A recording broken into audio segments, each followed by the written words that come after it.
അഖിലേഷ് യാദവ് തന്നെ പറയുന്നു, ഡീലിമിറ്റേഷനിൽ ജനസംഖ്യയല്ല നോക്കേണ്ടത്, പകരം GDP ഉൾപ്പെടെയുള്ള മാനദണ്ഡങ്ങൾ നോക്കണം. ദക്ഷിണേന്ത്യൻ സംസ്ഥാനങ്ങളെ വലയ്ക്കരുത് എന്നും അഖിലേഷ് യാദവ് വ്യക്തമായി പറയുകയാണ്. ഇത് വലിയ ഒരു താക്കീതായി മാറുകയാണ്.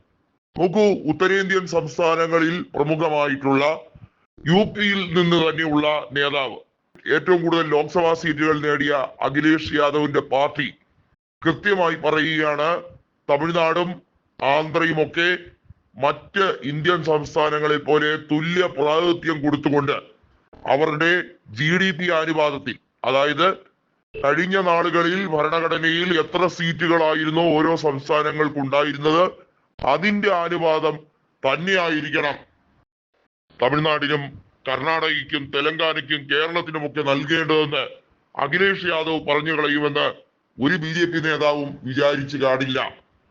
ഡീലിമിറ്റേഷൻ നടപടികളുമായി ബന്ധപ്പെട്ട കാര്യത്തിൽ സ്റ്റാലിൻ BJP-യോട് കോംപ്രമൈസ് ചെയ്തു. കാരണം എന്താണ്?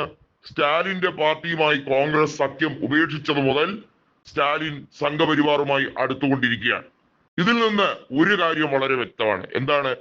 കോൺഗ്രസുമായി സഖ്യമില്ലാത്ത, ചേരാൻ താല്പര്യമില്ലാത്തവരെല്ലാം സംഘപരിവാറുമായി കൂട്ടുകൂടുന്നുണ്ട്. കോൺഗ്രസ് തന്നെയാണ് ഇന്ത്യ മുന്നണിയുടെ നെടുന്തൂൺ.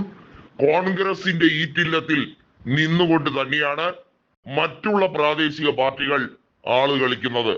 സമാജ്വാദി പാർട്ടിക്ക് കോൺഗ്രസിന്റെ സംഘടനാപരമായിട്ടുള്ള ബലത്തിൽ ഒരു സംശയമില്ല. ഉത്തർപ്രദേശിൽ ഒരുപക്ഷെ അവരുടെ കൂടെ ആയിരിക്കാം സഖ്യം. എന്നാൽ മറ്റുള്ള ബഹുഭൂരിപക്ഷം സംസ്ഥാനങ്ങളിൽ, എന്തിനധികം പറയുന്നു, മമതാ ബാനർജി പോലും ഇപ്പോൾ അഭയം പ്രാപിച്ചിരിക്കുന്നത് കോൺഗ്രസിന്റെ ഹെഡ്ക്വാർട്ടേഴ്സിലേക്കാണ്. തന്നെയും തന്റെ അനന്തരവനായ അഭിഷേക് ബാനർജിയെയും വകവരുത്തുമോ എന്ന ഭയം പോലും മമതയെ വല്ലാതെ വിറളി പിടിപ്പിക്കുന്നുണ്ട്.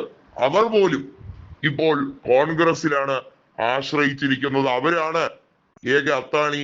സോണിയാഗാന്ധിയെ കണ്ട് ചെയ്തു പോയ അപരാധങ്ങൾക്കെല്ലാം മാപ്പ് പറയുന്ന ഒരവസ്ഥയിലേക്ക് മമതാ ബാനർജി എന്തുകൊണ്ടാണ് നിയമസഭാ തോൽവിക്ക് ശേഷം ഇങ്ങനെ ഒരു ഡിസിഷൻ എടുത്തത്?